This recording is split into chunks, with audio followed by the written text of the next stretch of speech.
السلام عليكم ورحمة الله.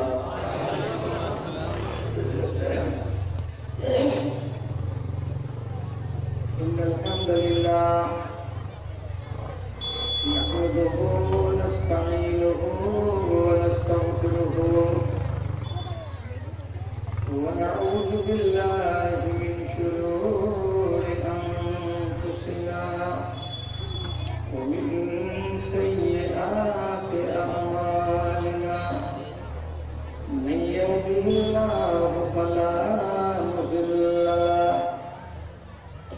ومن يضلله فلا هادي له. وأشهد أن لا إله إلا الله وحده لا شريك له. وأشهد أن محمدا عبده ورسوله. أما بعد، أعوذ بالله من الشيطان الرجيم. بسم الله الرحمن الرحيم. وإنا من المجرمين منتقمون. وقال الله تبارك وتعالى: والله عزيز ذو انتقام.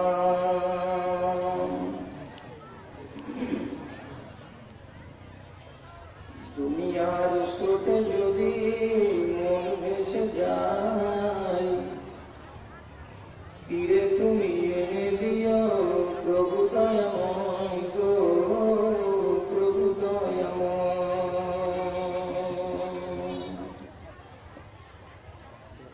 লালসাতে ভরা মন দিয়েছো আমারে,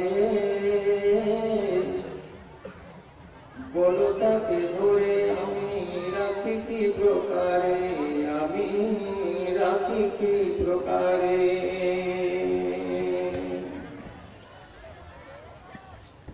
বাহির খানা ভালো আমার, ভিতর ভালো নয়। দুনিয়ার স্রোতে যদি মন ভেসে যায়, তীরে তুমি এনে দিও প্রভু দয়াময় গো, প্রভু দয়াময়।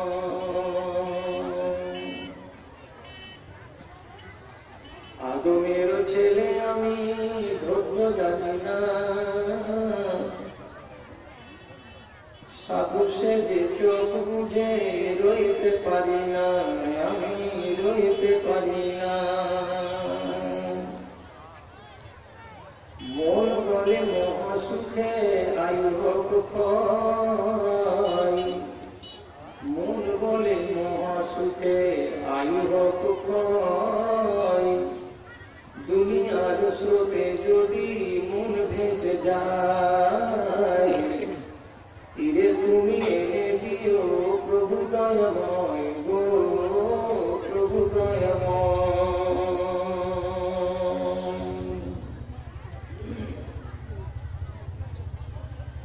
শ্রদ্ধেয় সভাপতি সাহেব, সমবেত এই এলাকার বিভিন্ন প্রান্ত থেকে দিনের এক রাস ভালোবাসা ও মহাব্বত বুকে নিয়ে এবং মনের ভেতরে ইমানি জজবাকে নিয়ে উপস্থিত আমার সকল শ্রেণীর ছোট ও বড় ভাই ও বন্ধুরা, সেই সাথে মজলিসের এক পাশে বসে থাকা অপলা সরলা স্নেহের মা এবং বোনেরা, আল্লাহর লাখো শুকরিয়া আদায় করছি যে আজ আপনাদের এই গ্রামে নিজেকে হাজির করতে পেরেছি। জীবনের পরন্ত বেলায় শেষ লগ্নে এসে নতুন করে এই জায়গাতে আসতে পেরে মনটা বড় আনন্দিত। সেই সাথে সাথে খুব গর্বের সঙ্গে বলছি লকডাউনের কালে যতটি জালসা নভেম্বর মাসে করেছি এবং ডিসেম্বর মাসে করলাম, তার ভেতরে আপনাদের জালসাটাকে আমি মনে করছি 1 নম্বর। তার মানে এত বিপুল সংখ্যায় মানুষের সমাগম এর আগের কোনটি জালসাই আমি দেখতে পাইনি। তাই আপনাদের আগ্রহ এবং উদ্দীপনাকে আমি মোবারকবাদ জানাচ্ছি, সাধুবাদ জানাচ্ছি এবং আল্লাহর আমি শুকরিয়া আদায় করছি। আপনারাও আল্লাহ রাব্বুল আলামিনের শুকরগুজারি করুন। একটু ছোট করে নিজের নিজের ঠোঁট বাড়িয়ে বলে নিন নিজের জায়গায় আলহামদুলিল্লাহ। বন্ধুরা, আমি কোরআনে মাজিদের 2 জায়গা থেকে খুব ছোট ছোট 2টি আয়াতকে বাছাই করেছি আলোচনার জন্য। এই আয়াত দুটোকে সামনে করে আমার জন্য যে সময়টুকু বরাদ্দ করা হয়েছে সেটুকু গত করে দিয়ে বিদায় হব ইনশাআল্লাহ। আল্লাহ রাব্বুল আলামিন বলছেন, যারা অপরাধী, যারা আসামি, তাদের বদলা আমি চুকিয়ে নিব, নিশ্চয়ই চুকিয়ে নিব।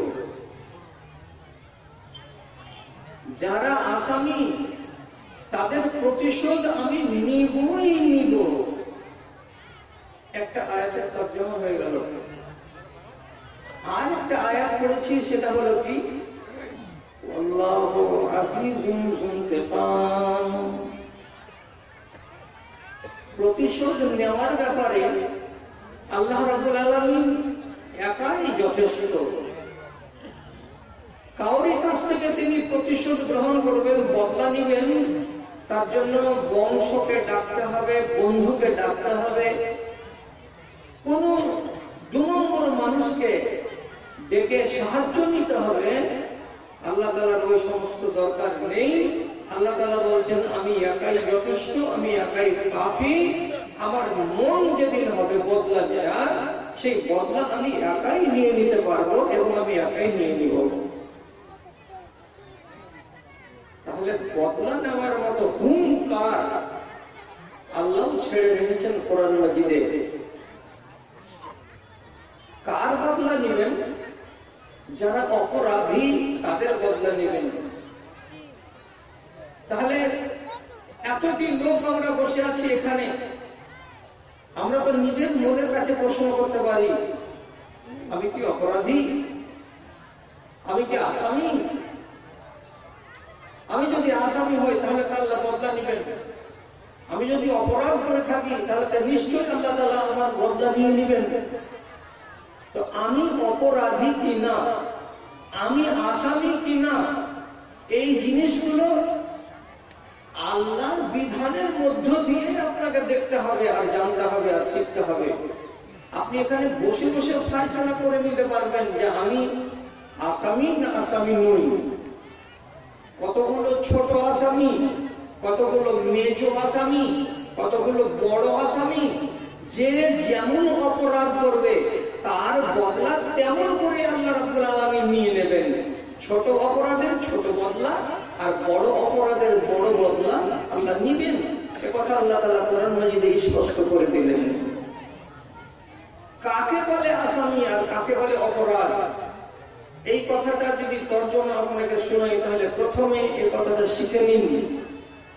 মুজরিম কাকে বলে, এর সংজ্ঞা হলো কি, আল ইতিয়ান বিমা লা ইয়ারদা বিহি রাব্ব। এমন একটা কাজ করা যেই কাজটাকে আমার রব, আমার আল্লাহ ভালোবাসেন না, যেই কাজটা আমার আল্লাহ পছন্দ করেন না, এমন কোন একটি কাজ যদি আমি করি তাহলে আমার নাম হলো মুজরিম, আমি অপরাধী, আমি আসামি। আপনি এবার আমাকে বলবেন যে মৌলভী সাহেব, আমরা গ্রামের মানুষ, কোনটাতে আল্লাহ রাজি হয় আর কোনটাতে আল্লাহ নারাজ হয়, এতগুলো এই পাবলিক পেটে খাওয়া মানুষেরা কি করে বলবো? কি করে বলবেন? তার জবাব হলো এই, বছরে কতটি জুমার খুতবা শুনেন? 52টা। জুমার খুতবাতে মৌলানা সাহেব 25 মিনিট ভাষণ দেয়, 52টা খুতবা যদি বছরে আপনার শোনার তৌফিক হয়, 26 ঘন্টা কোরআন এবং হাদিস শোনা হলো, তো মৌলভী সাহেবেরা মিম্বারে উঠে কি বলে? দুটোই তো কথা বলে, দুটো কথা। একগুলো কথা হলো এটা করিও না, এটা করিও না, এটা ধরিও না, না না না না না। আরেকগুলো কথা কি? এটা করবে, এটাকে ধরবে, এটা এইরকম করে করবে। একগুলো করো আর একগুলো ছাড়ো। এই ছাড়া আর ধরা, এর ছাড়া মৌলভী সাহেবদের মুখ থেকে কি ওয়াজ করে জীবন মসজিদে? যেটা ছাড়া ছেড়ে দেন, যেটা ধরা ধরে দেন। কোন আপনার মগজের ভেতরে আশঙ্কা তৈরি হবে না যে আমি কি করলাম আর আমি কি করলাম না। আর ধরা আর ছাড়াকে যদি আপনি গোলমাল করে দেন, তাহলেই মগজে ঘন্টা বাজবে কি বলে, হায় রে আল্লাহ, আমি কি আসামি, আমি কি মুজরিম, আমি কি অপরাধী? আপনার মনে বলবে সেই কথাটা। বেশি কথা বলে লাভ নেই। আইন হলো দুই প্রকার, একগুলোকে বলা হয় আদেশমূলক আর একগুলোকে বলা হয় নিষেধমূলক।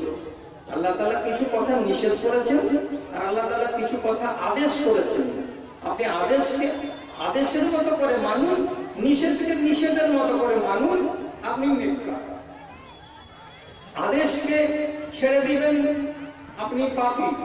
নিষেধকে নিষেধ বলে মানবেন না, আপনি পাপী। আঙুল বলেন চটচট করে, একদম তাড়াতাড়ি করে কয়েকটা বলছি। আদেশ, আদেশ করছেন আল্লাহ তাআলা, নামাজ কায়েম করো, রোজা রাখো, হজ করো, যাকাত দাও, মা বাবার সাথে নেক সলুক করো, হালাল রুজি খাও, সত্য কথা বলো। কয়টা দিলাম? 7টা। এটা করো, করো। আর একটা দিচ্ছি নিষেধ। কিরকম? চুরি করিও না, ডাকাতি করিও না, ব্যভিচারী করিও না, সুদ খেও না, মদ খেও না, পরনিন্দা করিও না, গীবত করিও না, জাদু করিও না, শিরিক করিও না, মা বাবার সঙ্গে নাফরমানি করিও না। না, এটাও তো বললাম 7টা। তাহলে আপনাকে বুঝাবার জন্য আদেশ বললাম 7টা আর নিষেধ বললাম 7টা। যদি আপনি নিষেধকে নিষেধ না মানেন তো আপনার নাম মুজরিম, আর আপনি আদেশকে আদেশ বলে যদি না মানেন তা আপনি হলেন মুজরিম। আর মুজরিম শব্দটা আরবি, এর বাংলা তর্জমা হলো অপরাধী। আর এই কথা আল্লাহ তাআলা বললেন, ওয়া ইন্না মিনাল মুজরিমিনা মুনতাকিমুন, যারা আসামি হবে তার বদলা আমি নিবই নিব। এবং বদলা হলো দুই রকমের, একগুলো বদলা হবে দুনিয়ায় আর একগুলো বদলা হবে আখিরাতে। ইচ্ছা করলে আল্লাহ দুনিয়াতে বদলা নিয়ে নিবেন, ইচ্ছা করলে আল্লাহ তাআলা আখিরাতে বদলা নিবেন। এটা আল্লাহর মর্জি।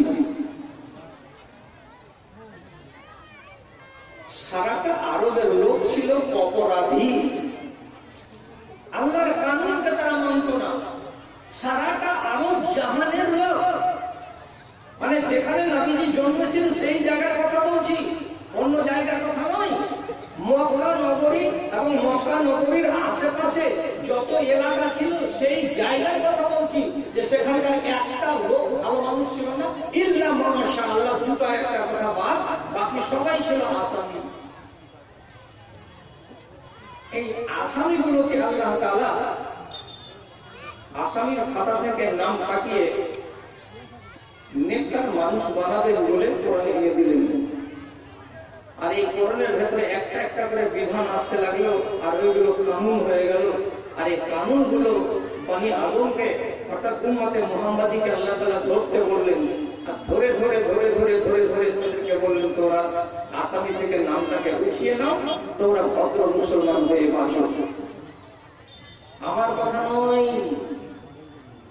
উম্মতে মুহাম্মাদীর সর্বশ্রেষ্ঠ ব্যক্তির নাম আবু বকর, আর উম্মতে মুহাম্মাদীর সর্বশ্রেষ্ঠ দ্বিতীয় ব্যক্তির নাম হলো হযরত উমর।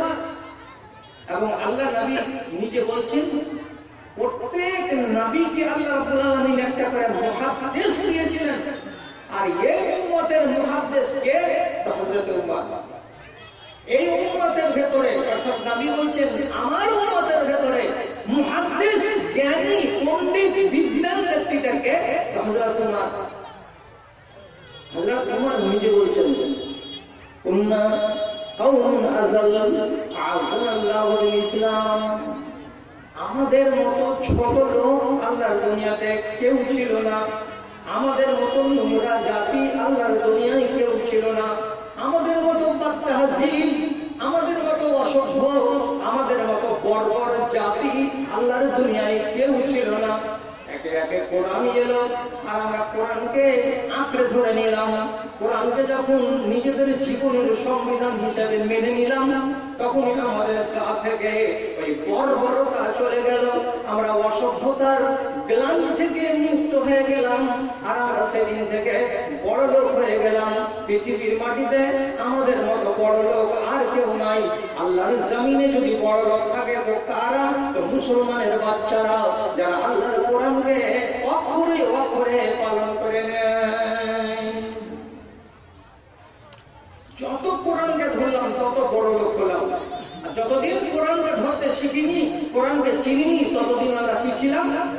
উনি কি বলছেন? আমরা ছিলাম ছোট লোক। আমাদের মতো ছোট লোক দুনিয়াতে আর কেউ ছিল না। বড় লোক হলো কিসের দ্বারা? কোরআনের দ্বারাই। তাহলে আপনি বলুন, এই মজলিসে বসে বসে যারা যত বেশি কোরআনের ধারক হবে তারা তত বেশি সম্মানী হবে না হবে না? যারা যত কম কোরআনের ধারক হবে তত সে বেশি লাঞ্ছিত হবে, তত সে বেশি পদদলিত হবে। এটা বরহাক কথা, এখানে কোন রকমের জালবাজি নেই, একদম সত্য কথা। এটা কোরআন আছে আমাদের কাছে, কিন্তু তাকে আছে এখনো শেরশাবাদ জাতির বুকে কোরআন মাজিদ সাজানোর মতো জায়গা নেই। আমি কোরআন মাজিদকে বুকে জায়গা দিতে পারিনি, যার জন্য আজ আমাদের ভেতরে সেই আশাটা নেই যে আমরা দুনিয়ার বড় লোক জাতি। একটা করে আইন আসছে, আমার একটাই আইনকে আরব জাতিরা মেনে নিচ্ছে, আর নিয়ে এক এক করে আইন মানতে মানতে মানতে মানতে শেষে তারা বড় লোক হয়ে গেল। আর আমাদের বাপ দাদারা আমাদের থেকে আজ আগে 29 নম্বর পিঢ়ি, 29তম বংশের আমাদের ব্যক্তি উমর, আবু বকর সিদ্দিক, তারা বড় লোক হতে পারলো, আর তাদের আমরা উত্তরসূরি 29 নম্বর নসল আমরা আজকে বড় লোক হতে পারলাম না। কারণটা কি? কারণ হলো একটাই, যে কোরআনের সাথে তাদের সম্পর্ক ছিল নিবিড় সম্পর্ক, আর আজ আমাদের মধ্যে কোরআনের সাথে সম্পর্ক হলো কেমন? মুসলমানের বাড়িতে কোরআন থাকে তাই বলে আছে, মুসলমানের বুকে কোরআন মাজিদ এখনো ঠাঁই করতে পারেনি। জানেন, একটা করে আইন আসছে আর এরা ছুঁড়ে ছুঁড়ে ফেলে দিচ্ছে। আরব বলেরা কোরআনের আইন একটা আমি আপনাকে বলছি, আরবের যুগে বহু বিবাহ করার খুব নিয়ম ছিল। কোন একটা মানুষ নেই, ওলামায়ে দ্বীনের কাছে মাপ চেয়ে বলছি, এমন কোন সাহাবী নেই যেই সাহাবীটা 2টা কিংবা 3টা কিংবা 4টা কিংবা 5টা কিংবা 6টা কিংবা 70টা কিংবা 75টা বিয়ে করেনি। আকাশের দিনে বড় বড় চোখ করে একটা লিয়া ভাই টেরি বকরি ঘেরি গেলি জিন্দগি কেটে গেল আপনার না। এক এক সাহাবীর 4টা 5টা 6টা 7টা 8টা করে বাড়ি বাড়ি, একই টাইমে 4টা, মরে গেছে আবার একটা, মরে গেছে আবার একটা। বহু বিবাহ তারা খুব করেছে, বন্যাই নয়। এবারে একটা শুধু কথা বলছি, কি তাদের বচ্চলন কোরআন আসেনি তার আগে। একটা লোক 4টা বিয়ে করেছে, একই দিনে তো করেনি। একটা বাড়িওয়ালিকে 30 বছর আগে বিয়ে করেছে, একটা বাড়িওয়ালিকে 20 বছর আগে বিয়ে করেছে, একটা বাড়িওয়ালিকে 10 বছর আগে বিয়ে করেছে, একটা বাড়িওয়ালিকে মাত্র 5 বছর আগে বিয়ে করেছে। আমি আমার বাপের প্রথম নম্বর স্ত্রীর ছেলে, আমার বয়স এখন 25 বছর 30 বছর হয়েছে। আমার বাপ তখন একটা বিয়ে করে নিল, আমার মায়ের বয়স হলো 22 বছর। এটা সৎ মা, সৎ বাপ মরে গেল।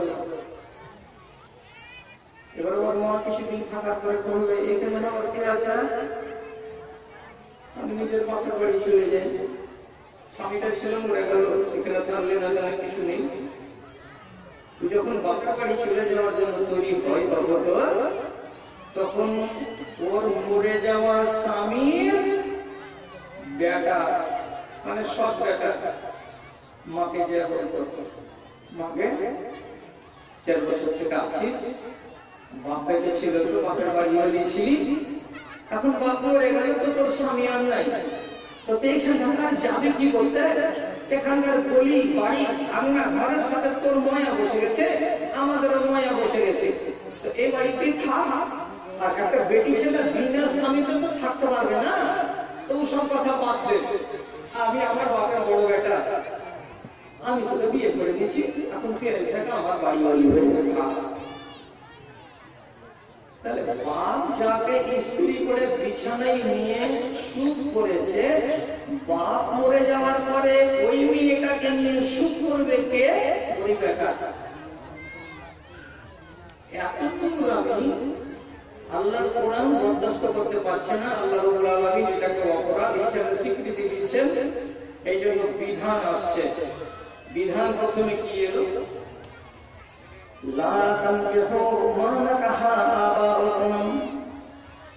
তোমাদের বাপ যেই বেটি ছেলেটাকে বিবাহ করে নিয়েছে, সেই বেটি ছেলেটাকে তুমি জীবনের মতো বিয়ে করতে পারবে না। এটা তোমার মা হলো, অতএব মাকে বিয়ে করা তোমার চলবে না। এই কথাটা ভুলে যাও, আকীদা থেকে নামিয়ে নাও।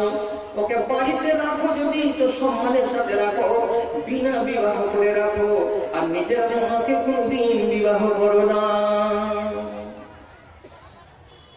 এটা বুঝতে পারলো যে বাপের স্ত্রীকে বিয়ে করাটা ভালো কাজ নয়, কোরআন এটাকে দিন চোখে দেখছে, সুতরাং তারা নিজেরা থেমে গেল। এবার আল্লাহ তাআলা বলছেন, শুধু বাপের স্ত্রীকে বিয়ে করবি না এটা বলে যদি ক্ষান্ত হয়ে যায়, তাহলে তো আরো ঝামেলা ফের জন্ম নিতে পারে। তখন আল্লাহ রাব্বুল আলামিন একসাথে কি করলেন? 14টা বেটি ছেলেদের নাম নিলেন, আর নেওয়ার পরে আমাকে আপনাকে আর জাহানের নতুন নতুন মুসলমানগুলোকে বলে দিলেন, এই মুসলমানেরা 14টা বেটি ছেলের আমি নাম নিলাম, এই 14টা বেটি ছেলেকে জীবনে কোনোদিন বিয়ে করার কথা ভাবিও না, বিয়ে করা চলবে না। 14 রকমের বেটি ছেলে, বাপের স্ত্রী একটা হয়ে গেল। এবার নিজের বেটিকে বিয়ে করা চলবে না, নিজের বোনকে বিয়ে করা চলবে না, নিজের ফুফুকে বিয়ে করা চলবে না, নিজের খালাকে বিয়ে করা চলবে না, নিজের দাদিকে বিয়ে করা চলবে না, নিজের নানিকে বিয়ে করা চলবে না। যাকে তুমি বিয়ে করেছো তার একটা বোনকে আর একবার বিয়ে করে 2টা বাড়ি বাড়ি বানানো চলবে না।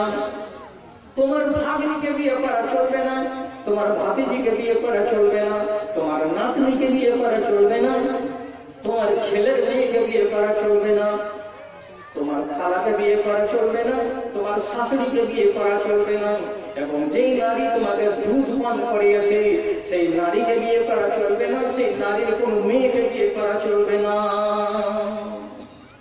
আজ থেকে সাবধান হয়ে যাও, যদি না মানো তো তুমি আসামি হবে, আর আসামি হতে গেলে আমি বদলা নিতে পারবো। লোকটাকে মেনে নিল, আমি আর আসামির খাতায় নিজেকে নাম রাখবো না, যদি না মানে তো আসামি। আরেকটা বলছি, ভালো করে শুনেন, ভালো করে শুনেন। বয়স আমার 61 বছর 2 মাস, রং করা ওয়াজ আমার মুখে শুরু হবে না। এই ভাগ্যক্রমে কোন মেয়ে ছেলে যদি স্বামী মরে গেছে, তো আরবের লোকেরা ওই মেয়ে ছেলেটিকে কি করেছে, ওই স্বামীকে কবর দিয়ে আসার পরে শ্বশুর মিলে, দেওর মিলে, ভাসুরে মিলে এরা মেয়েটিকে এখান থেকে দূরে নিয়ে গেছে।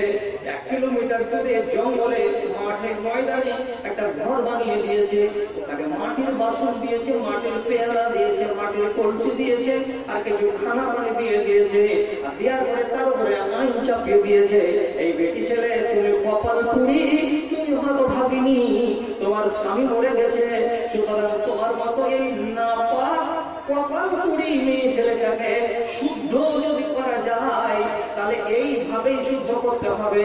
তুমি 1 বছর বাড়িতে পা দিতে পাবে না। জঙ্গলে থাকবে 1 বছর থাকবে বিনা পানি ব্যবহার করে, অর্থাৎ গোসল করতে পাবে না। পিশাব পায়খানার কালে, ইস্তিঞ্জার কালে পানি ব্যবহার করতে পারবে না, শুধু পান করার পানিটুকুই পাবে। আরো অনেক কথা আছে যেগুলো নোংরা কথা, আমি মুখে আনতে পারছি না। এতগুলো নোংরামি করে 1 বছরের মাথায় এই বাড়ির বউটাকে মাঠ থেকে এরা একটা অনুষ্ঠান করে কিছু রীতি আর নীতি আর নিয়মকে পালন করে বেচারিকে গোসল দেইয়ে শুদ্ধ করে বাড়ি নিয়ে আসতো। 1 বছর একটা বেটি ছেলে ময়দানে রাত কাটাবে, লাঙল চালাবে, একটা পুড়ে ঘর বলে বলে, কথাটা শুনতে কি ভারী লাগে না? আল্লাহ তাআলা আইন আনছেন, এই আসামির ঘর থেকে বেরিয়ে এসো, বাপ বেটা মিলে জুলে আসামি হবে যদি এই কাজের পর থেকে করো। কি হলো? আল্লাহ কি করতে হবে? আল্লাহ আইন দিচ্ছেন। কি আইন হলো? ওয়াল্লাযীনা ইয়াতাওয়াফাউনা মিনকুম ওয়া ইয়াযরুনা আযওয়াজা, তোমাদের ভেতরে কোন নারী যদি ভাগ্যক্রমে তার স্বামী মরে যায়, তাহলে ওই বেটি ছেলেটাকে ময়দানে রাখতে যাবে না। মাত্র 4 মাস 10 দিন ওই মেয়ে ছেলেটি শুধু শোক মানাবে। কেমন শোক মানাবে? রোজ রোজ সকালে একবার আর বিকালে একবার স্বামীর নাম ধরে ধরে কাঁদবে না। যদি চোখে পানি আসে তো চুপচাপ চোখ দিয়ে পানি ঝরাবে, মুখে আওয়াজ করবে না। আর কি করতে হবে? 4 মাস 10 দিন তাকে লিপস্টিক লাগাতে হবে না, টিকলি লাগাতে হবে না, চোখে সুরমা লাগাতে হবে না, ভালো ভালো রঙিন রঙিন কাপড় পরতে হবে না, সোনার হার গলাতে করতে হবে না, হাতে কলা ব্যবহার করতে হবে না। একটা সাদা সিধা একদম সাদা মাটা জীবন গত করবে। আর এই 4 মাস 10 দিন যখন সাদা মাটা জীবন গত করা হয়ে যাবে, তখন তার জন্য জায়েজ আছে রঙিন কাপড় পরা, চোখে কাজল লাগা, ঠোঁট পালিশ ব্যবহার করা, মুখে পাউডার লাগানো এবং রঙিন রঙিন শাড়ি পরিধান করা, সবই তার জন্য জায়েজ আছে। ইচ্ছা করলে এই বাড়িতে থাকবে, আর ইচ্ছা যদি না করে তাহলে এই মেয়েটি অন্য জায়গায় বিবাহ করে চলে যাবে। একে বাড়ি থেকে বের করা চলবে না, চলবে না, চলবে না। বন্ধ হয়ে গেল, বন্ধ হয়ে গেল। আরব দেশের আজব চোর, বড় বড় মাওলানা আছেন এখানে, আমার সম্মানীয় ব্যক্তি। আরব দেশের আজব চোর জানে, হজের মৌসুমে চোরেরা কি করত? বগলে একটা লাঠি হাতে করে নিয়ে বেড়াতো, লাঠিতে এমন ডিজাইনে মাথাতে একটা আল লাগা থাকতো, টুকরা এরকম বাইন মারা, গুচি মারা যন্ত্রটা চিনেন আপনারা? কি বলে ওটাকে? বলে না?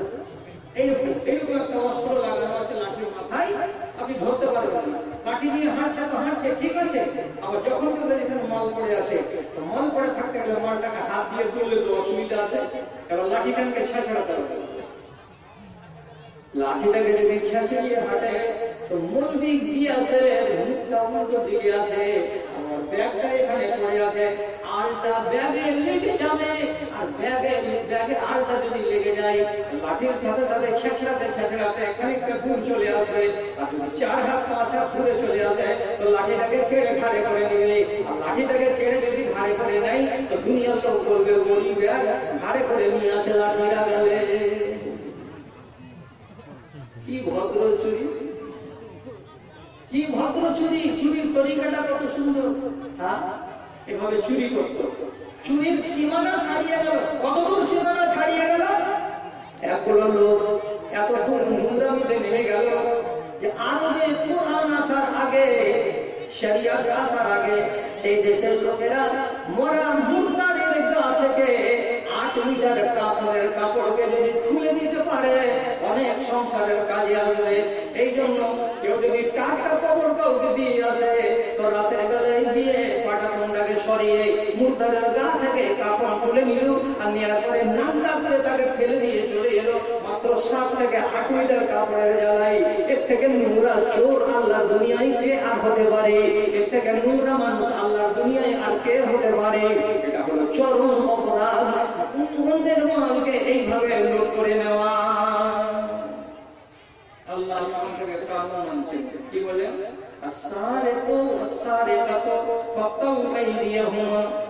চোর যদি বেটি ছেলে হয়, চোর যদি বেটা ছেলে হয়, তাহলে যদি ধরা পড়ে যায় আর তার মাল তার ধন যদি 10 দিরহাম থেকে বেশি হয়ে যায়, 10 দিরহাম কত হবে?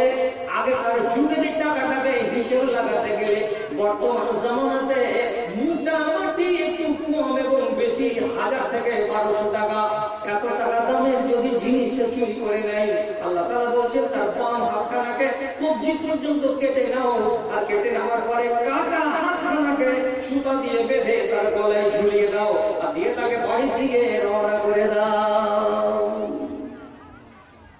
কাটা হাত, এখান থেকে একদম কুন্ডা হাত, এই হাতটাকে ঢেকে মধ্যম বেড়াবেন। সংসারে যদি বাঁচতে হয় তো কতদিন লুকিয়ে বেড়াবে কাটা হাতটাকে? 2 দিন 4 দিন। ফুটা হাতের লোককে দেখবেন সবসময় এখানে বড় লম্বা গামছা টাইম দিকে ঝুলবে, লুকা থাকে হাতখানা, দেখাতে চাইবে কি আমার সব ঠিকঠাক আছে। এই চাপবাজি কতদিন চলবে? চুরি করা হাত, হাত কাটা পড়ে গেছে, এখন যদি রোজ রোজ হাত কেসে কাটবে, আপনি প্রেসারে চাইবে। এই ঝুট কতদিন চালাবে? লোকেরা বলছে আসামি, এই জিনিস থেকে তো আমাকে সরতে হবে। এবার মানুষের আস্তে আস্তে সরে গেছে। ইতিহাস বলছে, আল্লামা আব্দুল ওয়াহাব নাজদি একটা লেখা বলে আছে, আল মাসাইল জাহিলিয়া আল্লাতী খালাফা ফিহা রাসূল। 100টা মশলা আছে বইটাতে, আর 100টা মশলা যদি আমি পালা করে আপনাদেরকে শোনাই তো আমাদের 3 দিন লাগবে। যে জাহিলিয়াতের যুগে কোরআন নাযিল হওয়ার আগেকার লোকগুলো কেমন কেমন কেমন কেমন ব্যবহারগুলো করেছে, আল্লাহ রাব্বুল আলামিন একটা করে সব কানুনগুলোকে রদ করে দিয়েছেন। এই কানুন যদি থাকে, ছোট লোকের বাচ্চা থাকবি, আর আমি যে কানুন দিচ্ছি এই কানুনকে যদি মানিস তো বড় লোকের বাচ্চা হবি। আল্লাহ সব কানুনগুলোকে ধীরে ধীরে ধীরে ধীরে ধীরে ধীরে সব রহিত করে দিয়েছেন। ভাইয়ে, আমি যদি শেষ বক্তা হতাম তাহলে আমি টাইমের দিকে দেখতাম না, কিন্তু আমি তো হলাম বুড়া, আর আমার পরে আছে একেবারে 60, একদম বাবুদা যাকে বলে। আমাকে ওর জন্য টাইম রাখতে হবে, রেখে আমি কথা বলছি।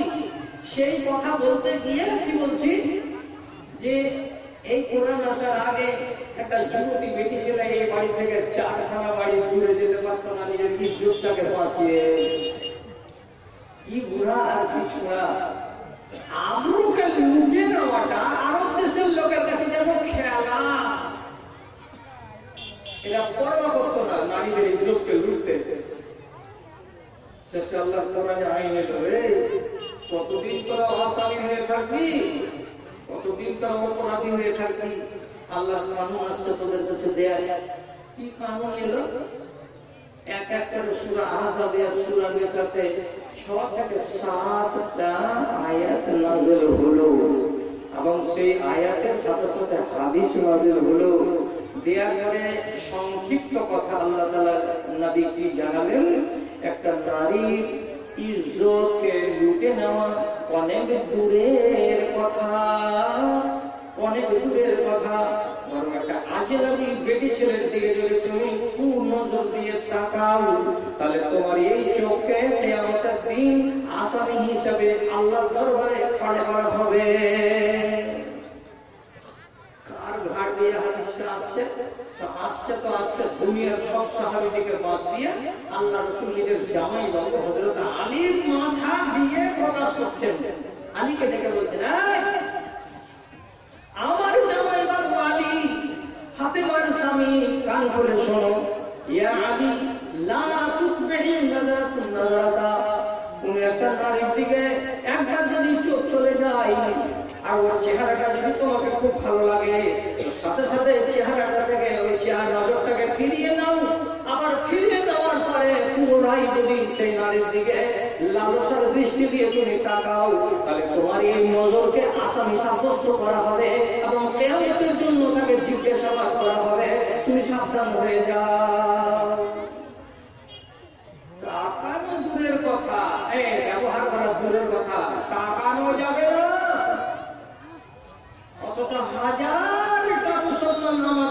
আছে আর হাজার নারী বিদেশে আছে, যে যদি কহে যে হামলা তোলার আব্দুর রব হাজি সাহেব মারা গেছে, হাজি সাহেব মারা গেলে তো কি সিস্টেম আমাদের দেশে, লাশকে গোসল টোসল দিয়ে গলিতে রাখা আছে, আর এখান থেকে এখানে খুলে রেখেছে। কেন রাখা জন্য করে দিই, দুনিয়ার মানুষ আসবে আর হাজি সাহেবকে দেখবে, বাপ বলেছিল যে দেখতে হবে।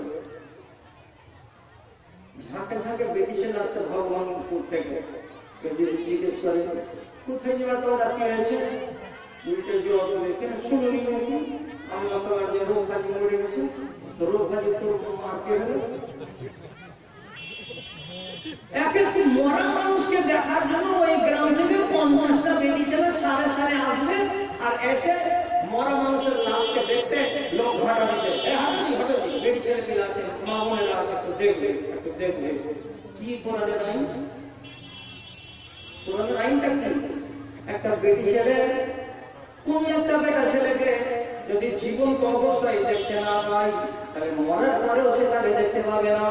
তেমনি কোন হাজি সাহেবেরই রমিসা বিবি যদি মরে যায়, তো সেই মেয়ে ছেলেটিকে আমি যেমন দেখতে পাবো না জীবন্ত অবস্থায়, তেমনি মরে যেতে গেলে তার লাশকে গলিতে আপনারা তার ছেলে পিলে তার বাপ দাদারা ওরকম মুখটাকে খুলে দিয়ে রাখতে পাবেন না, যে হাজার হাজার মানুষ আসবে আর ওই মরা মেয়ে ছেলেটার মুখটাকে দেখবে, আর আপনি গিয়ে বলবেন এত মুখের কাপড়টা খুলে যদি হাজারকে একবার দেখে নি। হাজারকে দেখা যেমন চিন্তা অবস্থাতে যাই ছিল না, তেমনি মরা অবস্থাতেও আপনার জন্য দেখা যায় যেন। কানুন আপনি বানিয়ে নিয়েছেন, রাসূলের কানুন যখন এলো আরবের লোকেরা সাবধান। কতটা কানুনটা ফলো হলো, কত দূর কানুনটা লাগু হলো সৌদি আরবের মাটিতে, আল্লাহ পাকের নবী নিজে বলছেন মক্কার জীবনে 4টা বছর গত হয়নি তার আগে আগে এতটা আমূল পরিবর্তন হলো সারাটা আরব জাহানে। রাসূল বলছেন কি হয়েছে জানো রে?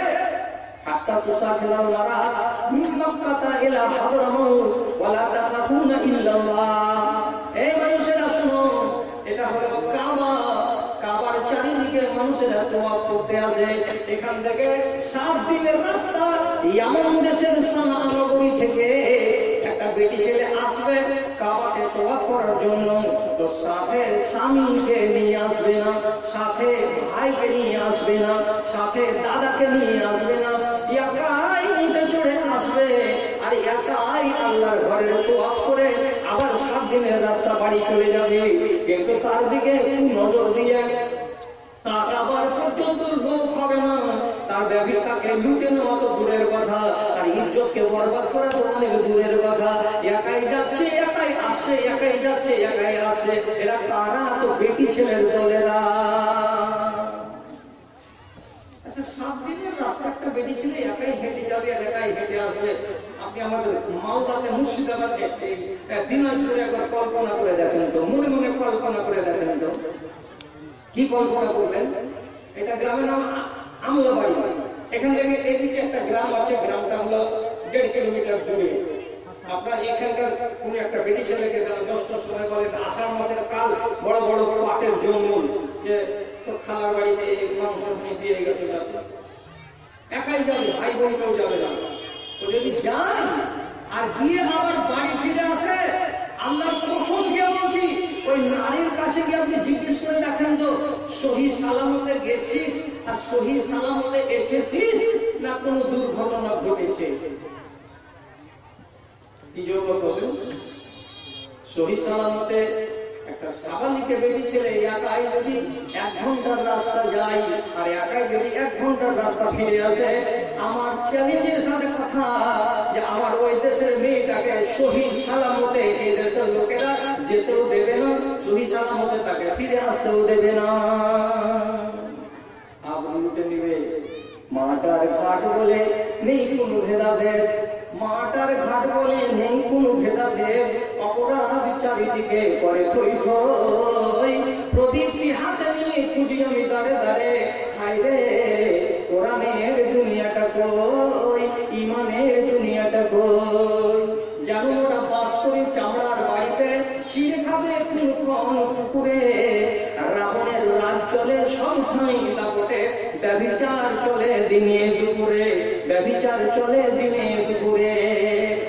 পাপের বিনাশ করে স্বর্গের সুখ দেবে, এমন সুখ উদ্দেশ্যে কই প্রদীপটি হাতে নিয়ে খুঁজি আমি দাঁড়ে দাঁড়ে, হাই রে কোরআনের দুনিয়াটা কই, ইমানের দুনিয়াটা কই। কানুন একটা করে আসছে আর আরবের লোক কানুনগুলোকে একদম বুকে জড়িয়ে ধরে নিচ্ছে, আর নেওয়ার ফল কি দাঁড়ালো?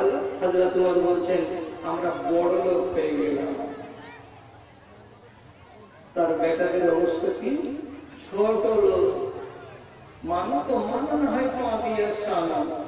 হযরত আলী নিজে বলছেন আমি নকল করছি আপনার সামনে। কি বলছেন হযরত আলী? বদর যুদ্ধের দিন শরীক হয়েছিলাম, যুদ্ধে গানিমতের মাল হিসাবে একটা উট ভাগে পেয়েছিলাম। আল্লাহ পাকের নবী নিজের পক্ষ থেকে আমাকে একটা উট দিলেন, আমি বাপের কালামে দুটা উটের মালিক হয়ে গেছি। এত ধন এর আগে জীবনে আমি মালিক হইনি। আমি হলাম গরিবের বাচ্চা, আমি হলাম নেহাত একেবারে দরিদ্র। দুটা উটের মালিক হয়ে হযরত আলীর আনন্দের শেষ নেই, আনন্দের শেষ নেই। এবার মনে মনে কি বলছেন? বিয়ে করেছি রাসূলের বেটিকে ফাতেমাকে, কিন্তু এখন পর্যন্ত ফাতেমাকে রুখসাত করে নিয়ে যাইনি। হ্যালো রুখসাত মানে কি? বিদায়, বিদায় করে এখন নিয়ে যাইনি, বাপের বাড়িতে আছে। তো ফাতেমাকে বিদায় করে নিয়ে আসলো আর ওয়ালিমার দাওয়াত খাওয়াবো গ্রামবাসীকে। ওয়ালিমার দাওয়াত খাওয়াতে হয়, এটা হলো সুন্নাত। রাসূল তাগিদ দিয়েছেন যে বিয়ে করেছো, নিজের স্ত্রীকে পেয়েছো, তার মুখ দেখেছো, তার সাথে তোমার দর্শন হয়েছে, তুমি শুকরানা স্বরূপ গরু জবে করে, খাসি জবে করে গ্রামবাসীকে খাওয়াও, গ্রামবাসীর দুয়া নাও, এটাকে বলে ওয়ালিমার দাওয়াত।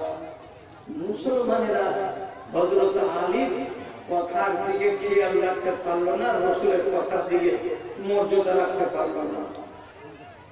হযরত আলী বলছেন মনে মনে নিয়ত করেছি জঙ্গল থেকে খেয়ার কেটে আনবো, আর আনার পরে 2 উটের পিঠে বোঝ করে বাজারে নিয়ে গিয়ে বিক্রি করবো, আর বিক্রি করে যদি টাকা হবে সেই টাকাটি দিয়ে আমি ওয়ালিমার ব্যবস্থা করবো, আর নবীর বেটিকে আমি বিদায় নিয়ে যাব। এই নেক উদ্দেশ্যে আমি আমার উট দুটোকে এনে রেখেছিলাম, আমার নিজের গোয়াল ঘর নাই যে তাকে বেঁধে রাখবো। অতএব একটা আনসারী লোকের বাড়ির পেছন দিকে একটা ফাঁকা জায়গায় আমি আমার উট দুটোকে রোজ রোজ বেঁধে রাখতাম। বেঁধে রেখেছি। ওই বাড়িতে আসর বসে, গানে আসর লাগে, নাচের। বেটি ছেলে গান গায়, বেটি ছেলে নাচ করে, লোকেরা পয়সা দিয়ে দেখে। রাসূলের চাচা হামজা উনি এসেছেন গান শুনতে, নাচ দেখতে। টাকা আছে বাড়িতে, নাচ চলছে, গান চলছে। বেটি ছেলেটা গান গাইতে গাইতে গাইতে গাইতে গানের সুরে সুরে বলছে কি, তখনই তোমাকে বড় লোক বলে জানবো, তখনই তোমাকে বাহাদুরের বাচ্চা বলে জানবো। এক্ষুনি যদি আমাদের সামনে কোন উটের বুককে ছিঁড়ে দিয়ে তার কলেজা আমাদের সামনে হাজির করে দিতে পারো, তাহলে জানবো যে তোমার বাপ ছিল বাহাদুর, সেই বাহাদুরের বেটা তুমি বাহাদুর। বেটি ছেলের উপর যদি মানুষের মন ভিজে যায়, ও যদি আসমান থেকে তারা আনতে বলে, বাঁশের গাছে চড়ে চেষ্টা করবে তারা নিয়ে আসে। পারো কিন্তু না পারো, কে বলেছে? তো বেটি ছেলে, ওর মনটাকে রাজি করতে হবে। এই মেয়ে কি বললো যে তোমার বাহাদুরি তখনই বুঝবো তুমি যদি একটা উটের কলেজা এনে দিতে পারো। তখনই হেলার লাগা বালিশ থেকে সোজা হয়ে উঠে খঞ্জরটাকে বের করে বাড়ির পিছন দিকে গিয়ে উটের বুকের কাছে ছুরি ভরে দিয়ে নহর করে দুটাই উটকে মেরে দিয়ে বুক ছিঁড়ে দিয়ে কলেজের বাহির করে নিয়েছে। গান চলছে আবার। হযরত আলী এসেছেন যে উটটাকে পানি দিয়ে আসে, দেখে আসি। এসে যদি দেখছেন তো বুক ছিঁড়া অবস্থায় লহু লাহান পড়ে আছে। চোখ দিয়ে পানি শুনল, দৌড়ে গেলেন নবীর কাছে। আর নবীকে গিয়ে বলছেন, আল্লাহ পাকের রাসূল, এই দেখেন আমার মুখের হালাত, আপনি আসুন আর এসে একটু দেখুন এই কাজটা কে করলো, আপনি তার একটু ব্যবস্থা কিছু না কিছু করুন, আপনাকে এটা মানতে হবে, কিছু করতে হবে। রাসূল জামায়াত ক্ষতি হয়েছে শুনে যদি আসছেন, এই ঘরে কে আছে দেখি, এক পা করে যখন ঘরের ভেতরে ঢুকেছেন, রাসূল আছেন এবং হযরত আলী আছেন, আর একটা লোক অন্য একজন নামে তিনি আছেন, তিনজন লোক এসেছেন।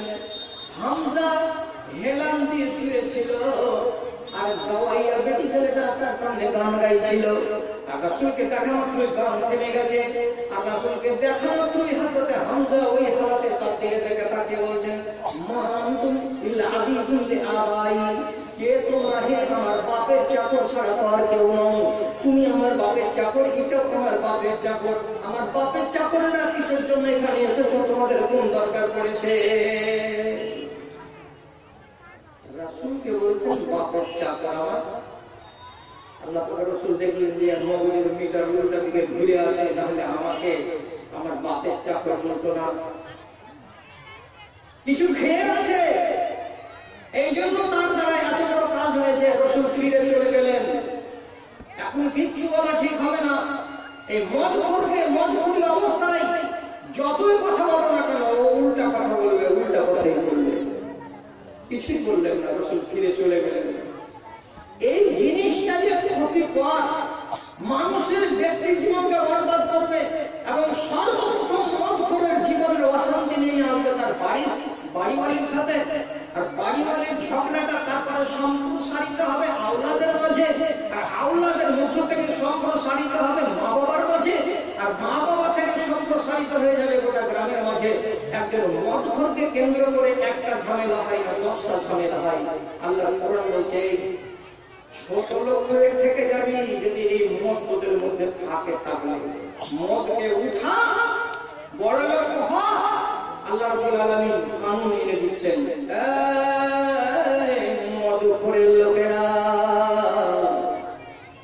এতদিন যারা যারা তোমরা মদখোরি করে এলে, মগজের মিটার যাতে খারাপ হয়ে যায় তাকে নেশা বলা হয়।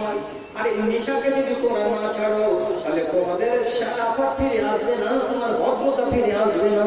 আল্লাহ তাআলা সূরা মাইদাতে আয়াত নাযিল করে বলছেন, জীবনের মতো এটা হারাম করে দিলাম, এটা হারাম করে দিলাম, খবরদার খবরদার তোমরা নেশাকে আর মুখ লাগাতে যাবে না। কত দূর সাহাবায়ে কেরাম রাজি হলেন, কত দূর সাহাবায়ে কেরাম কথাটাকে মান্যতা দিয়ে তারা নিজেদেরকে বড় লোক বানাতে গেলেন। হযরত উমর রাদিয়াল্লাহু তাআলা নিজে বলছেন, আমি নিজে মদ খেতে গেছিলাম আবু তালহার বাড়িতে। আবু তালহার বাড়িতে মদ পাওয়া যেত, আর ওই টাইমে যখন আয়াত নাযিল হলো মদ হারাম হওয়ার সাথে সাথে আমরা কি করলাম, মদের কলসিগুলোকে আছাড় মেরে মেরে জমিনে আমরা মদগুলোকে পড়িয়ে দিলাম। আর জোর করে বললাম, ইনতাহাইনা ইয়া রাব্বে, ইনতাহাইনা ইয়া রাব্বে, এ আমাদের মালিক, জীবনের মতো ছেড়ে দিলাম, এ আমাদের রব, আমরা নেশাকে জীবনের মতো ছেড়ে দিলাম, আর কোনোদিন মদে মুখ লাগাতে যাব না। একটু ভদ্রলোকই থাকে না, বড় লোকই থাকে না, ছোট লোক হয়ে যায়, যারা মদখোর হয়, বেহায়া হয়ে যায়, নির্লজ্জ হয়ে যায়, কিচ্ছু থাকে না ওর কাছে সম্ভ্রম বলে, হারাম হয়ে গেল জীবনের মতো। তাহলে ওরা আমাদের 29 নম্বর বাপ, আর আমরা ওদের 29তম নসল। আমরা উমরের পোতা হব, আমরা আবু বকরের নাতি হব। রিশতাকে যদি মনে রাখতে পারতাম, তাহলে এইভাবে আমরা রিশতা জুড়ে দিতাম। সাহাবীদের আমরা হলাম নসল উত্তরসূরি। আমাদের বাপের কোরআনের একটা আয়াত মানার সাথে সাথে মাথা নিচু করে মেনে নিয়ে নিজেদেরকে বড় লোক প্রমাণ করতে পারলো। আর ওর বেটারা আজ পর্যন্ত কবরে যাওয়ার বয়স হয়ে গেছে, নেশা ছাড়তে পারেনি, নেশাকে আঁকড়ে এখনো ধরে আছে। নেশাতে সমাজকে শেষ করেছে। একটা 16 বছরের ছেলে এ মজলিসে যদি থাকো, হাত তুলো না, তোমার সাথে মুসাফা করবো, আর আমি ওয়াজ করার পরে নামবো, আর নেমে তোমাকে আমি এক কাপ চা খাওয়াবো, একটা বিস্কিট খাওয়াবো, খুশি হয়ে শুকরিয়া আদায় করবো। আমার শর্তটা কি? আমার শর্তটা হলো এই, যে তোমার মাথাটা ডোমের ছাঁটনি ছাঁটা নাই। ডোম ছাঁটনি কি জানো তো? ডোম ছাঁটনি দেখেননি? উপরে পাগড়ি হয়ে একটি উৎসাহে আসা, চারিদিকে বেলুন করে মুড়িয়ে রেখেছে, এটা হলো ডোম ছাঁটনি। চামার ছাঁটনি বলে, চামার ছাঁটনি তোমার মাথাতে নেই। আর 2 নম্বর কথা, তুমি তিরঙ্গা খাও না, গুটকা খাও না, মধু খাও না, এটা হলো 2 নম্বর শর্ত। যদি কোনো ছেলে থাকো তো ইশারা করো, আমার সাথে দেখা করো, আমি তোমাকে চা খাওয়াবো। আমার চোখের জ্যোতি শেষ হয়ে যাবে, আপনার চুল দাড়ি সব থেকে যাবে, ঝরঝরা হয়ে সাদা হয়ে যাবে। গ্রামকে গ্রাম যদি 7 ব্যাটারির লাইট নিয়ে ঘুরে বেড়ান, কোন একটা ছেলে এমন পাওয়া যাবে না যার 16 বছর বয়স হয়েছে, কোন না কোন রোগে সে আক্রান্ত নয়। হয় মোবাইলের রোগে আক্রান্ত হয়ে আছে, আর না হয় নমাজ ছাড়া রোগে আক্রান্ত হয়ে আছে, আর না হয় তিরঙ্গা খাবার রোগে আক্রান্ত হয়ে আছে। একটা সমাজে 5 ছেলে, একটা ভদ্র ছেলে বর্তমান দিনে একটাও খুঁজে পাওয়া যায় না, একটাও পাওয়া যায় না। লকডাউনের কালে চেষ্টায় 1200 কিলোমিটার রাস্তা হেঁটে বাড়ি চলে এসে, আর এসে খাপ করছে কি বলে নদী দিল না ট্রেন, তো কি হলো, এই যে 11 নম্বর ট্রেন দেখছে, 11 নম্বর গাড়িতে চলে এলাম, মানে কি 2 পয়েন্ট ভরে চড়ে চলে এসেছি, বাহাদুরের বেটা বাহাদুর। এদিকে জানের সুখ নাই, এই কোমরের ফিতাটা, ফুল প্যান্টের মাপটা নেই না, যাকে পূর্বজ বলে চুতার, রাখতে হবে না, এটা ভাষা হলো চুতার। চুতার মানে হলো নিতম্ব, মানে পুঠা, পুঠার আধাদি পর্যন্ত নেমে চলেছে, এক ঝিটান দিলি চলে যাবে, এমন কমলে সাথে আছে মেয়েটা। আর তারও বেল্টের সামনের দিকে চামড়ার বেল্টের উপরে নিবেলে নকশা করে লেখা আছে নো এন্ট্রি। নো এন্ট্রি মানে কি? নো এন্ট্রি খোলাখুলি তর্জমা হলো কি, ইসলামের প্রবেশ নিষেধ, এই দেহের ভেতরে ইসলাম আসতে পাবে না, নো এন্ট্রি। কোন জায়গায় যদি লেখা থাকে স্টেশনে বা কোন ময়দানে, কোন মিলিটারিদের ছাউনিতে, নো এন্ট্রি, খবরদার ঢুকবে না, ঢোকা নিষেধ। আপনার বেটার ফুল প্যান্টের বেল্টের আগে নিকেলের উপরে লেখা আছে নো এন্ট্রি, এখানে ইসলামের প্রবেশ নিষেধ, ইসলাম এখানে নেই। পোস্টমর্টম করে দেখেন, মাথাতে টাকা তো আমার কাছে টাকা ডোল ছাটকে লাগানো আছে, কানে ইংলিশের সেলাই লাগানো আছে, আর মুখে যদি দেখবেন তিরঙ্গা, তিরঙ্গাতে আবার এমন জাহারিলা মধুম ধারা আছে, আর মুখের সামনে মুখ নিয়ে গিয়ে কথা বলতে গেলে মনে হচ্ছে 33 দিন জ্বরে পড়ে থাকতে হবে আমাকে, এত বিষাক্ত গন্ধ তার মুখ থেকে বেরিয়ে আসছে। আর বুকের যদি জামা দেখেন, যদি গেঞ্জিটা দেখেন, একটা নোংরা বেটি ছেলের ছবি লাগানো আছে, বেল্টের তো অবস্থা ওই, আর ফুল প্যান্টটা নিচে পর্যন্ত ঝুলে আছে, এর গায়ে ইসলামের চিহ্ন মধ্যে কোনো জিনিস না। এটা বর্তমান নসল, এরা নেই ছেলে মানুষ। বাবজি আপনার কথা করেন, আমার চোখে সেদিকে যতদিন বুড়াকে দেখতে পাচ্ছি দাড়ি পাকা, যতদিন দাড়ি পাকাকে দেখতে পাচ্ছি, কবরে যাওয়ার টিকিট মোটামুটি হয়ে গেছে আপনার। 2-4 মাসের ভেতরে কবরে যাবে, এরকম টাইম আপনার পড়ে গেছে। একটু আল্লাহকে হাজির নাজির যারা বলবেন, ওজুখানাতে যেছেন তো খৈনি মুখে দিয়ে দিয়েছেন কি, এখনো 1000টা বাবজি এখানে বসে নাই যারা কুম্ভ দিয়ে পান না খেতে গেল আর পায়খানা বের হয় না সকালবেলায়। কুম্ভ খাওয়া জর্দা খাওয়া লোক এখানে নাই মুসলমান। আল্লাহর কসম দিয়ে বলছে, জিন্দেগি মাটি হয়ে যাবে, মরে যাবে। কুম্ভ দিয়ে পান খাওয়া আর বিলাস দিয়ে পান খাওয়া, আর পান খেতে খেতে আল্লাহর কোরআন তেলাওয়াত করা, তোমার দুর্গন্ধযুক্ত মুখ দিয়ে আলহামদুলিল্লাহ রাব্বিল আলামিন বের হবে। এত প্যাট ভেঙা গন্ধওয়ালা মুখের বাণী আল্লাহর ফেরেশতা নিতে পারবে না। আল্লাহর ফেরেশতারা এত পাক যে কাঁচা রসুনের গন্ধ আর কাঁচা পেঁয়াজের গন্ধ আল্লাহর ফেরেশতারা নিতে পারে না, এরা এত পাক জাত।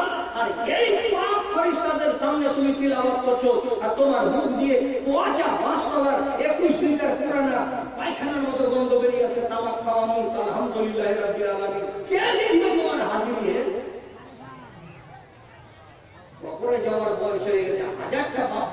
দেখছি ওজুখানাতে বসার পর সব মুখ ধরে এমনি করে ফেলছে, ফেলার পর মুখ দিয়ে বিসমিল্লাহির রহমানির রহিম ওজু করে নামাজে দাঁড়াচ্ছে। জিন্দেগি কয়লা হয়ে যাবে বাপজি, ছেড়ে দাও। হারাম হয়েছে আর 1400 বছর আগে, আর আজ পর্যন্ত হারাম মানতে পারোনি, কোরআনকে তুমি মানতে পারোনি। অথচ এরকম বাপজিরে হাজারটা নির্লজ্জ বাপজি আছে যারা ডাক্তারের কাছে গেছে, ডাক্তার প্রেসক্রিপশন করে দিয়ে বলেছে আপনাকে সুগার হয়ে গেছে, হ্যাঁ সাহেব রসগোল্লা খাবেন না, মিষ্টি চা খাবেন না, এই খাবেন না, ওই খাবেন না। 3 দিন পরে বেটির বাড়ি গেছে বাংলাডোর, বেটি দিয়েছে দুখান সেবের ছিটা, দুটা রসগোল্লা, সামনে যখন রেখেছে তখন বেটি গেছে আমি খেতে পারবো না দাদা, তুমি দুটা রসগোল্লা দিয়েছো তো তুমি খাইতে পারবে না, কেন সুগার হয়ে গেছে, ডাক্তার মনা করেছে। তোর বাপ ডাক্তারের জন্য সুগার খাইছে না, নাহলে তোর সুগার বেড়ে যাবে, তখন তুই সুগার খাওয়া বন্ধ চিনি করে দিলি। আর আল্লাহ পাকের রসূল সারা জাহানের মুরব্বী, সারা পৃথিবীর শ্রেষ্ঠ মানুষ কোরআনের আয়াত পড়ে শোনালেন যে তোরা যদি মদ খাইছ তোদের ইজ্জত শেষ হয়ে যাবে, আর তোরা শয়তানের ভাই হয়ে যাবি, তোদের ঈমান বরবাদ হয়ে যাবে। তথাপি মদ ছাড়তে পারলি না, জর্দা ছাড়তে পারলি না। জর্দা ধরে রাখতে গেলে ঈমান যাবে, আর সুগার যদি তুই খাবি তাহলে তোর রোগ বেড়ে যাবে। রোগ বাড়াবি না বলে তুই চিনি খাওয়া ছেড়ে দিলি, আর ঈমান চলে যাবে তার ভয়ে তুই মদ খাওয়া ছাড়তে পারলি না।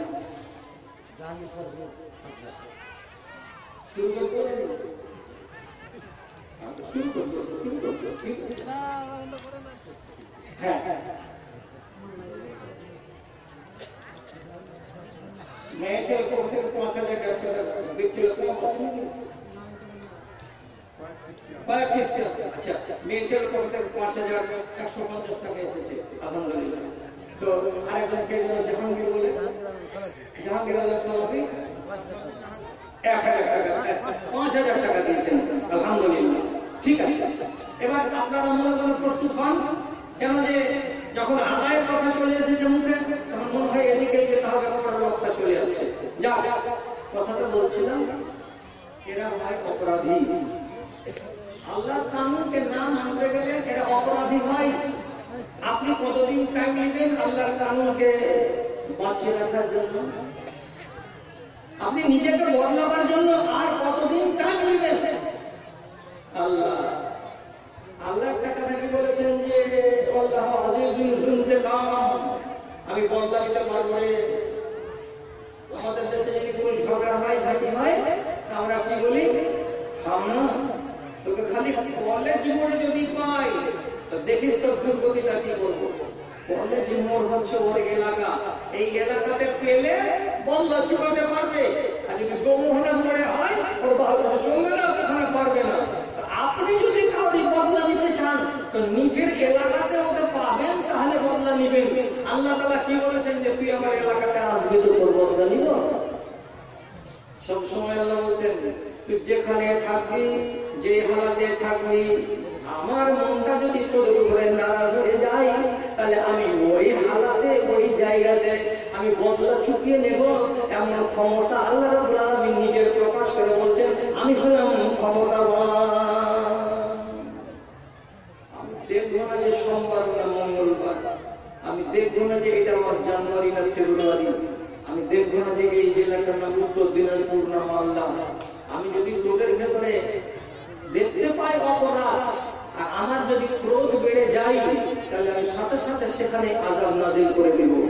জি, আল্লাহর মিলিটারিদের চিনেন, আল্লাহর সৈনিকদের চিনেন, আল্লাহর আযাবকে চিনেন। আল্লাহর আযাব হলো নীরব। আমি দুনিয়া দিচ্ছি আপনাকে। আল্লাহর যদি ক্রোধ বেড়ে যায় তো কোন সময় আল্লাহ তাআলা বৃষ্টি বাড়িয়ে দেন, আযাব। কোন সময় আল্লাহ তাআলা বৃষ্টিকে উপর দিকে উঠিয়ে নেন, অনাবৃষ্টির কারণে দেশ চলে যায়, এটা হলো আযাব। আল্লাহ রাব্বুল আলামিন যদি জোরে হাওয়া চালিয়ে দেন তাহলে এটা হলো আযাব। আল্লাহ তাআলা যদি কি করেন ভূমিকম্প করে দেন তাহলে এটা হলো আযাব। আবার নতুন আযাব, এটাও নীরব, ওটাও নীরব, ওটাও নীরব। আল্লাহর আযাব কোনদিন ডাক হাঁক দেয় না, চুপচাপ চলে আসে। এই নতুন আযাবের নাম জাতির করোনা। করোনা করোনা যদি তর্জমা করে মিলানো কি হবে? মসজিদে চুনি লাগাইতাম, এখন মানুষের মুখে চুনি না লাগাইতে গেলে বাসে চড়তে দেয় না। মানুষ যদি মুখে চুনি না লাগাই তো ট্রেনে চড়তে দেয় না। মানুষ তুই কাপড় হবি না, তোর বাপ কাপড় হয়ে যাবে, এমন রোগ আমি এনে দিলাম। মসজিদের দরজা বন্ধ, তোরা মসজিদে যাবি না তো যাবি না, তো খুবই ভালো কথা। আমি আল্লাহ রাব্বুল আলামিন উপর থেকে আইন করে দিলাম, মসজিদে তোরা যেতে পারবি না। আল্লাহর কাবার দরজা বন্ধ, ওখানে কেউ উমরা করতে যাবে না, ওখানে কেউ হজ করতে যাবে না। যদি নামাজে খাড়া হচ্ছে তো জয়টা লোক নামাজে যাচ্ছে, আগে তাকে থার্মাল স্ক্রিনিং করে নেওয়া হচ্ছে, কপালে মেশিন লাগিয়ে তার রোগকে যাচাই বাছাই করার পর কাবার ভেতরে যেতে দেওয়া হচ্ছে। কয়টা? মোট 25 থেকে 30টা। এরা দাঁড়াচ্ছে কেমন করে? এখানে একটা 5 হাত দূরে, আর একটা 5 হাত দূরে, আর একটা এত দূরাদূরি করে দাঁড়িয়ে কাবাতে নামাজ পড়ছে। আর আমাদের দেশে সেটাও বন্ধ, মসজিদ খুলতে পারবি না। কত বড় আযাব! হাজার হাজার মুসলিম সাহেব বিনা বেতনে বাড়িতে বসে আছে, হাজার হাজার ইমাম সাহেব বিনা বেতনে বাড়িতে বসে আছে, হাজার হাজার লেবার বাড়িতে বসে আছে, লাখ লাখ টাকা দিল্লিতে কামাই করে, কোটি কোটি টাকার কারবার বন্ধ হয়ে পড়ে আছে। কিসের জন্য? একমাত্র করোনার জন্য। আল্লাহর আযাব যে কিভাবে চলে আসে, বেশি মানুষ মাত্রামি যদি করে তাহলে আল্লাহর আযাব আসে। আল্লাহ তাআলা নিজেই বলেছেন, ক্রোধের আগুন জ্বলে উঠে বিধাতার, ক্রোধের আগুন জ্বলে উঠে বিধাতার, মানুষ যখন মাপে ফসল ফেলায়, গজবের বেড়া জালে ঝাড়া পড়ে দেশবাসী, শহর বিলীন হয়ে যায়, শহর বিলীন হয়ে যায়। আদের মরণ লীলা নুহের তুফান, কিসের পরিণাম জেনেছো সবাই। ধর্ম ধারণা যেমন শিকার কুকুর, এমন জীবন তবে কেন বড় হয়, এমন জীবন তবে কেন বড় হয়। কষ্টের আগে ভাই রাস্তাটা দেখে নাও, নইলে বিপদ হবে রাতের বেলায়। গজবের বেড়া জালে ঘেরা পড়ে দেশবাসী, শহর বিলীন হয়ে যায়, শহর বিলীন হয়ে যায়। আল্লাহ কত ক্ষমতাবান!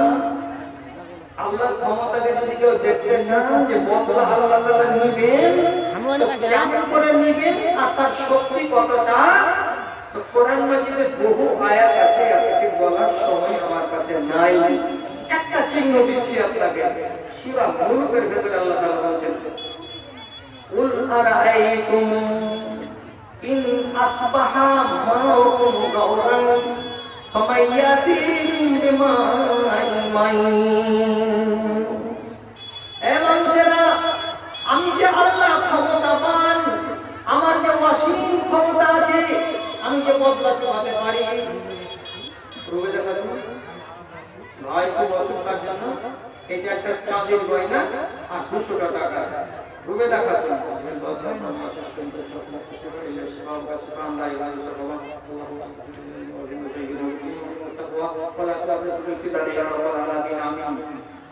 আমি ছেড়ে দিচ্ছি। হ্যাঁ, তো কালেকশন উঠে আসুন আপনারা, কালেকশন কিছু দিন। এটা মসজিদের গায়ে যাত্রা করেছে, শুনতে পেলাম যে মসজিদ থেকে এদের সংকলন হচ্ছে না, ছোট করে যাচ্ছে। মসজিদকে বড় করতে হবে, পেছনে জায়গা আছে, উত্তরে জায়গা আছে, জায়গাগুলো বেকার পড়ে আছে। তো সেই জায়গাগুলোকে এখন মানুষের প্রয়োজনে সম্প্রসারিত করা হবে মসজিদ থেকে, আর পরে নতুন করে নির্মাণ করতে হবে। এই জন্য আজকের এই উন্নতি কল্পে, মসজিদের উন্নতি কল্পে ডাকা আজকের জলসাটা। তো বন্ধুরা, আমার পরে আমার ভাই নূর মোহাম্মদ সাহেব বর্ধমানী চলে আসবেন। জায়গা বদল করিয়ে না, জায়গা বদল করে আবার জায়গাটাকে পাওয়া অসম্ভব হবে। এই জন্য আপনাদেরকে আহ্বান জানাচ্ছি, দয়া করে একটু এগিয়ে আসুন। যদি কিছু দেওয়ার একটা নেক বাসনা নিয়ে এসে থাকেন তাহলে একটু উঠে আসুন। 500, 700, 1000, 2000 যে যেটা পারবেন সে সেটাই দেবেন, আপনি আপনার সাধ্য অনুযায়ী দেবেন। এমন কোন বাবাজি আছেন যিনি একটা কিছু দান লেখাবেন, যেমন ধরুন আনাজ, কিছু মাকই, কিছু ধান এবং ক্যাশ 500, 700, 1000 টাকা কারা দিবেন একটু দয়া করে এগিয়ে আসুন। তোমার আদেশে নওয়াজ শরীফ 1000 টাকা দান করেছেন, আলহামদুলিল্লাহ। আমার ভাইজান কে যেন নাম জানি না, 200 টাকা দান করেছেন মসজিদের নামে। রব্বে করিম তার দানকে তুমি গ্রহণ করে নাও। যে আশা দান করেছিল আল্লাহ তাআলা আশাকে পূরণ করো। রব্বানা তাকাব্বাল মিন্না ইন্নাকা আনতাস সামিউল আলিম। আমিন আমিন বিরহমাতিকা ইয়া আরহামার রাহিমিন। তোমার আদেশে দিন চলে যায়। আরে একটা লোক খালি ছিলেন যে 200 টাকা দিয়ে গেলেন, এতগুলো লোক বসে আছেন, 10 টাকা করে টাকা, 20 টাকা করে টাকা দিয়েছেন, দিয়ে মনে করছেন দায়ী ছেড়ে নিয়েছি। আরে বর্তমান জামানায় 100-200 টাকার তো কোনো দাম নেই। আপনি 100 টাকা করে তো টাকা দিবেন, 200 টাকা করে তো টাকা দিবেন, বসে থেকে লাভ হবে? তাড়াতাড়ি করে দিন, তাড়াতাড়ি করে দেরি করিয়ে আমার কাছে নিয়ে আসুন। রূপে ভরা দুনিয়াটা দেখতে কত ভালো, দেখবো যে তাই চোখে তুমি দিলে আমার আলো, তুমি দিলে আমার আলো। অনেক দেখি আলো বিহীন, এটি তোমার শান। একটা মেয়ে, ছোট ছেলে, যে নামি 100 টাকা দান করেছে, যে আশা দিয়েছে মাল আশাকে পূরণ করো। আরেক ভাইজান আমার দিয়েছেন 500 টাকা, আল্লাহ তুমি তার প্রতি আমার সকাল করে লেখা, সত্য করতে লেখা, ওই আল্লাহ তোমার মনে যে করিবে, দানকারী দানকে কবুল করিবে। আমিন আমিন বিরহমাতিকা ইয়া আরহামার রাহিমিন। আরেকজন আমার ভাই এখানে আসিয়া 500 টাকা দান দিল তোমার লাগিয়া, আল্লাহ তাআলা তুমি তার দানকে কবুল করে নাও। যে আশা দিয়েছে মাল আশাকে পূরণ করো। আমিন আমিন বিরহমাতিকা ইয়া আরহামার রাহিমিন। আরেকজন ভাই আমার 200 টাকা